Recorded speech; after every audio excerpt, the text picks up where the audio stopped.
Assalamualaikum warahmatullahi wabarakatuh. Perkenalkan, nama saya Melia Saskia Alpian Nasruddin dengan NIM A1Q1240773 selaku konselor. Dan saya Nur Aisyah dengan NIM A1Q1240888 sebagai konseli. Baik, pada kesempatan ini kami akan menjelaskan teori behavior yang dipadukan dengan penggunaan teknik relaksasi sebagai salah satu upaya dalam membantu perubahan perilaku. Nah, selanjutnya kami akan mempraktikkan proses konseling dengan permasalahan gugup saat melakukan presentasi di depan kelas yang sering dialami oleh peserta didik. Jadi, dalam praktik konseling ini, penyelesaian masalah dilakukan dengan dengan menerapkan teori behavior melalui teknik relaksasi secara bertahap dan terarah.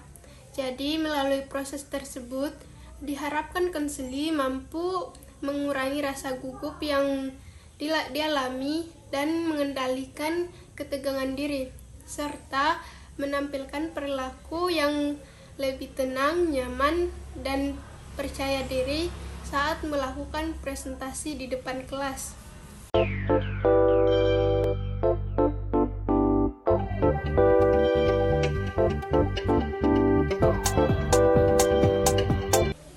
Baik, di sini kami akan menjelaskan pengertian teori behavior.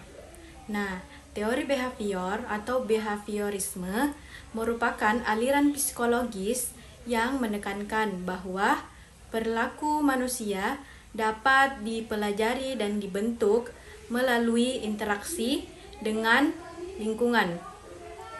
Aliran ini berkembang sebagai reaksi terhadap psikoanalisis yang dianggap terlalu menekankan aspek batin dan sulit diukur secara ilmiah.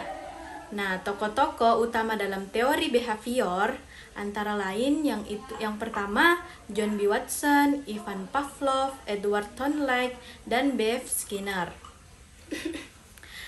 Behaviorisme berfokus pada perilaku yang tampak, overt behavior, dan dapat diamati serta diukur secara objektif. Menurut pandangan ini, proses mental internal seperti pikiran dan perasaan tidak menjadi perhatian utama karena tidak dapat diamati secara langsung. Oleh karena itu, perubahan perilaku dianggap sebagai hasil dari stimulus dan respon yang terjadi dalam lingkungan individu.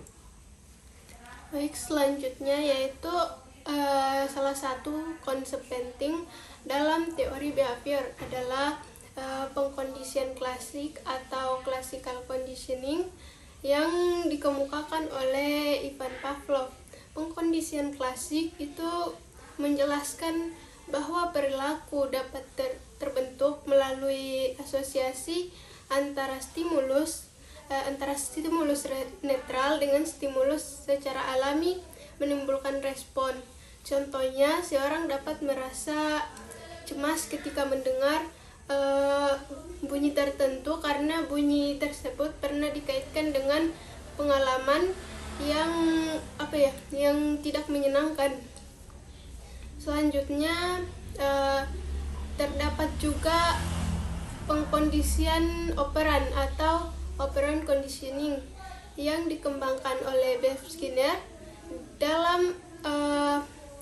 Dalam pengkondisian ini, perilaku dipengaruhi oleh konsekuensi yang mengikutinya. Perilaku yang diikuti oleh penguatan atau reinforcement cenderung akan diulang, sedangkan yang diikuti dengan hukuman atau punishment cenderung akan berkurang. Penguatan dapat berupa penguatan positif atau penguatan negatif. Baik, selanjutnya Edward Thorndike juga memberikan kontribusi, yaitu melalui hukuman atau efek law of effect yang menyatakan bahwa perilaku yang menghasilkan akibat menyenangkan akan diperkuat, sedangkan perilaku yang menimbulkan akibat tidak menyenangkan akan dilemahkan. Nah, Prinsip ini banyak diterapkan dengan dunia pendidikan, terutama dalam pembentukan kebiasaan belajar dan disiplin siswa melalui latihan dan pengulangan.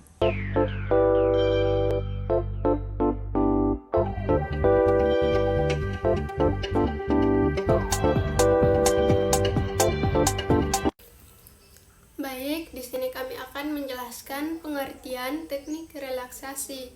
Jadi, teknik relaksasi adalah metode yang digunakan untuk membantu individu menenangkan pikiran dan tubuh ketika mengalami cemas atau stres serta kelelahan emosional. Jadi, teknik ini bertujuan untuk menurunkan ketegangan fisik dan mental dengan menciptakan kondisi tubuh yang lebih rileks dan nyaman. Dalam konteks bimbingan dan konseling, teknik relaksasi sering disebut sebagai salah satu intervensi untuk membantu konseli mengelola emosi dan tekanan yang dialami dalam kehidupan sehari-hari. Jadi, salah satu bentuk teknik relaksasi yang paling sederhana adalah teknik pernafasan. Teknik ini dilakukan dengan mengatur nafas secara perlahan dan dalam, biasanya melalui hidung lalu dikeluarkan secara perlahan melalui mulut. Pernafasan yang teratur dapat membantu menurunkan detak jantung, menstabilkan emosi, dan memberikan rasa tenang pada tubuh. Teknik ini mudah dilakukan kapan saja, misalnya saat merasa gugup sebelum presentasi atau kemudian menghadapi situasi yang menegangkan. Nah, teknik relaksasi lainnya adalah relaksasi otot progresif, yaitu dengan cara menegangkan lalu melemaskan kelompok otot tertentu secara bergantian. Nah, proses ini membantu individu menyadari perbedaan antara kondisi otot yang tegang dan yang rileks. Dengan latihan yang rutin, seseorang dapat lebih cepat mengenali ketegangan dalam tubuh dan segera melakukan relaksasi untuk menguranginya. Nah, selain itu, terdapat juga teknik relaksasi melalui imajinasi atau visualisasi. Dalam teknik ini, individu diminta membayangkan suasana yang tenang dan menyenangkan, seperti pantai, pegunungan, atau tempat favorit lainnya. Nah, imajinasi positif ini dapat membantu mengalihkan pikiran dari sumber stres, serta menimbulkan perasaan nyaman dan aman secara psikologis. Jadi, teknik relaksasi juga dapat dilakukan melalui meditasi dan mindfulness. Meditasi berfokus pada kesadaran penuh terhadap nafas, pikiran, dan perasaan tanpa menghakimi. Dengan berlatih mindfulness, individu belajar menerima kondisi diri apa adanya dan tidak mudah terbawa oleh pikiran negatif, sehingga tingkat stres dapat berkurang secara bertahap. Jadi secara keseluruhan nih, teknik relaksasi memiliki manfaat yang sangat besar dalam menjaga kesehatan mental dan emosional. Dengan menerapkan teknik relaksasi secara rutin, individu dapat meningkatkan kemampuan mengelola stres, memperbaiki konsentrasi, dan menjaga keseimbangan emosi. Jadi, teknik relaksasi sangat dianjurkan untuk diterapkan dalam kehidupan sehari-hari, baik secara mandiri maupun sebagai bagian dari layanan bimbingan dan konseling.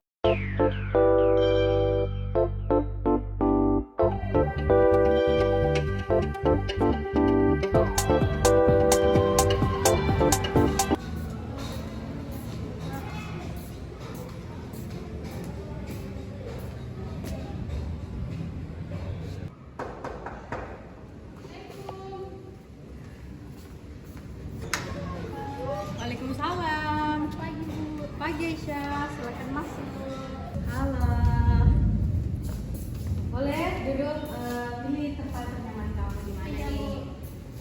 Oke. Baik, boleh perkenalkan nama dulu. Iya, baik, Bu. Jadi, perkenalkan, nama saya Nur Aisyah dari kelas 12 Busana 2. Jadi di sini saya ingin bercerita sama Ibu. Tapi sebelum ke sini saya takut sama Ibu.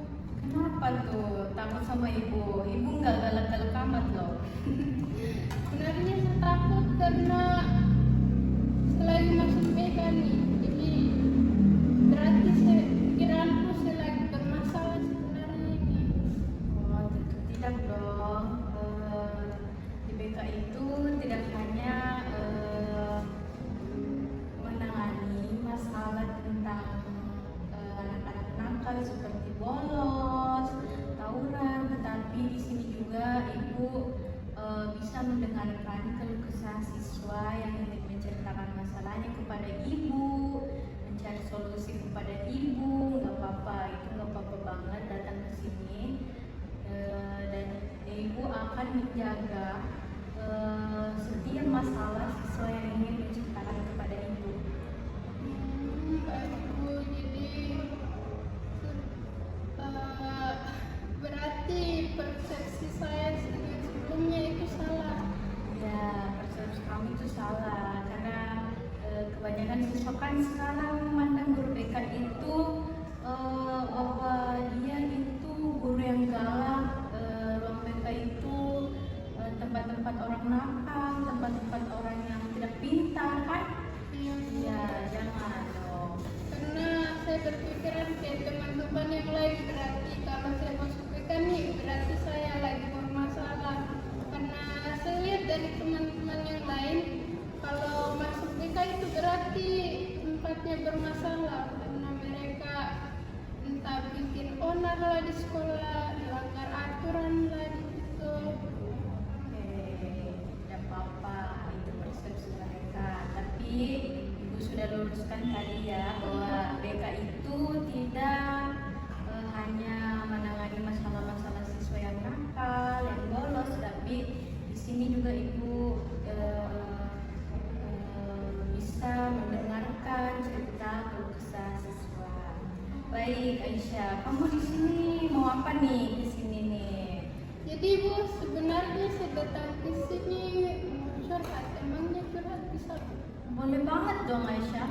Ibu kan tadi udah bilang di sini boleh banget curhat, keluh kesah kamu boleh banget. Ibu akan dengarkan dengan baik di sini. Jadi di sini saya curhat karena saya tuh suka gugup kalau ke depan kelas, jadi saya takut, kadang gemetar juga. Itu saja sih Bu masalah saya. Oke, Ibu memahami perasaan kamu karena semua orang pasti mengalami seperti itu, tapi Ibu paham masalah kamu, Ibu sangat perhatiin. Dan setelah Ibu mendengarkan cerita kamu, Ibu rasa masalah kamu itu tentang gugup ya saat presentasi. Iya, gugup sih Bu sebenarnya. Oke. Jadi ini Bu, jadi saya datang ke sini untuk minta solusi sama Ibu agar masalah saya ini bisa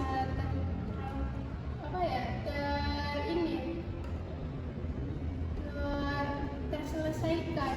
Jadi saya datang ke Ibu. Oke, baik sekali Aisyah. Jadi kamu ingin menyelesaikan masalah kamu, datang ke sini untuk menyelesaikan masalah kamu.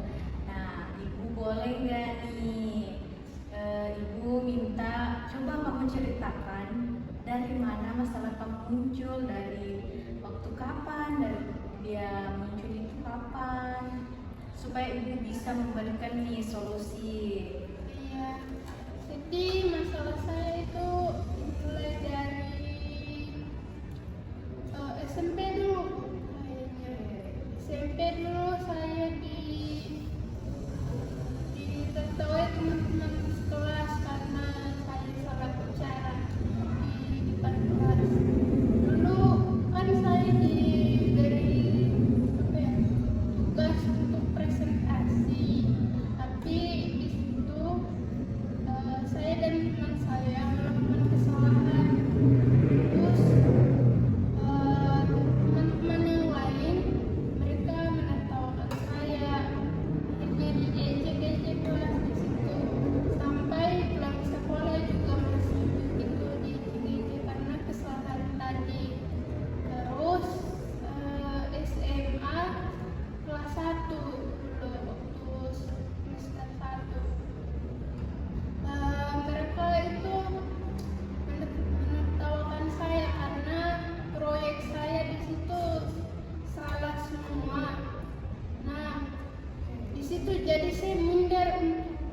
presentasi lagi karena masalah itu.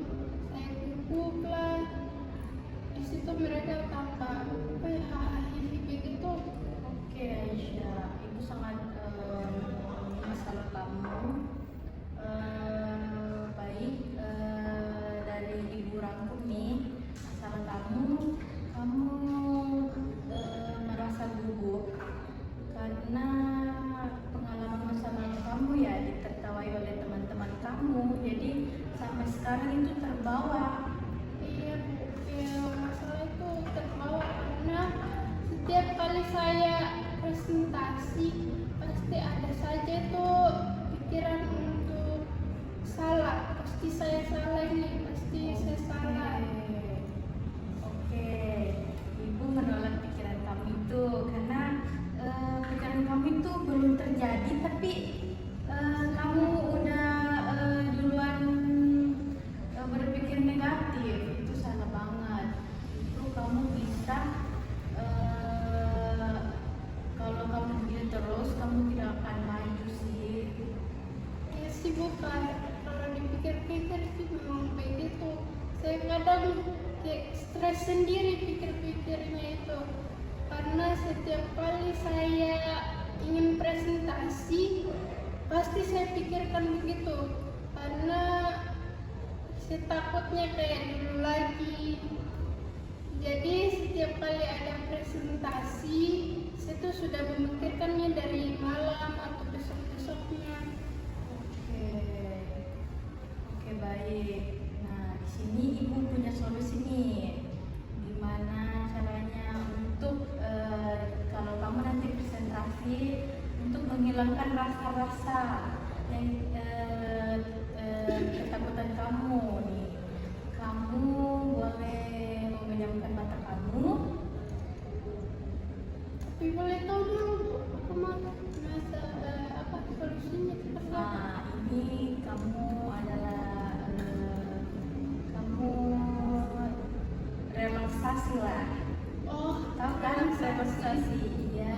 Biasa di internet. Iya, betul sekali Aisyah. Nah, kamu di situ relaksasi, Ibu akan memandu nanti bagaimana. Apakah kamu mau dipandu oleh Ibu untuk melakukan relaksasi itu? Oh iya, saya mau Bu. Tapi bagaimana ya? Itu kira-kira bisa menyelesaikan masalah saya? Nanti kita lihat ya bagaimana. Oke, baik, kita mulai. Iya, bisa dimulai. Oke, baik. Sekarang Aisyah boleh memejamkan matanya. Boleh, iya. Boleh sambil pegang pundak atau apa yang menurut Aisyah, atau dibidikan tangannya Aisyah. Iya. Oke, bayangkan Aisyah, bayangkan semua masalah-masalah yang membebani kamu. Bayangkan. Sudah Bu.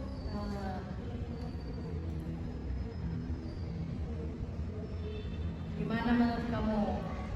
Eh, Sudah terpenuhi semua ya masalahnya? Masalahnya. Oke. Hirup nafas. Tahan sebentar Aisyah. Hembuskan. Lagi Aisyah, tarik nafas. Hembuskan. Lagi satu kali lagi nih. Satu kali. Tutup mata Aisyah. Hembuskan. Oke, baik. Oke, bagaimana nih Aisyah? Ibu tanya dulu nih, apakah relaksasi ini cocok nih untuk kamu? Kalau nanti presentasi supaya tidak gugup, gimana? Sepertinya cocok sih Bu, karena kayak jauh lebih tenang begitu. Ya, Aisyah, ibu beri solusi ya. Nanti kalau presentasi, Aisyah nggak boleh terlalu memikirkan hal-hal negatif. Toh nggak semuanya teman-teman memikirkan, oh Aisyah gini, Aisyah jelek gini. Tidak, Aisyah pasti teman-teman kamu pasti melihat kamu dulu bagaimana presentasi kamu. Saya menolak sekali tentang kamu yang belum terjadi, tapi kamu sudah memikirkan hal-hal yang jelek, itu nggak baik Aisyah, karena itu sangat berpengaruh di lingkungan sekolah kamu, di lingkunganmu, di lingkungan sekitarmu, gitu. Sejarang sih Bu memikirkan seperti itu karena saya terlalu terpaku sama masalah saya, jadi saya kadang berpikiran positif itu tidak suka sekali, tidak bisa. Oh, jadi pengalaman masa lalumu itu waktu di SMA kamu ditertawai masih terbawa ya sampai sekarang, sampai kamu saya lihat masih terpukul nih. Sedikit sebenarnya sedikit, cuman kadang dia masih terbawa gitu. Terus kalau presentasi tuh suka lihat teman yang lain, teman yang di belakang, kayak mereka tuh senyum-senyum gitu tuh. Gak apa-apa Isya, itu sangat normal banget karena memang ibu juga pernah merasakan seperti itu. Waktu itu ibu juga ditertawai oleh teman-teman saya, teman-teman ibu, tapi ibu dalam pikiran ibu ini harus aku harus bisa dilihat oleh teman-teman aku kalau ibu itu bisa ibu tidak mau dibilangin kayak ditertawai begitu, nggak boleh begitu. Kayak harus hilangkan nih pikiran-pikiran negatif, kayak harus dibilang, oh saya bisa gitu. Kayaknya harus lebih lebih percaya diri Aisyah. Percaya diri. Iya, percaya diri. Kamu harus percaya diri bahwa kamu itu bisa setara dengan teman-teman kamu yang lain. Tapi kadang suka ini sih, kadang kepikiran karena kalau sudah di depan sudah goyah itu pikiran positif tidak ada lagi. Iya Aisyah, memang seperti itu. Tapi gini nih, coba kamu pikir, teman kamu pikir nggak kalau kamu naik itu ditertawain? Ya teman kamu lihat kamu kah ditertawakan, padahal dalam itu hanya pikiranmu yang membayangkan kalau aku ditertawakan nanti kalau naik, padahal teman-temanmu itu berpikirnya tidak begitu. Itu kan pikiran-pikiran negatifmu yang sering muncul, jadi sama masa lalumu yang muncul, jadi kamu agak takut. Nah, kamu boleh mencoba teknik itu tadi yang diberikan ketika kamu ingin presentasi. Nah, itu kamu boleh coba. Bisa.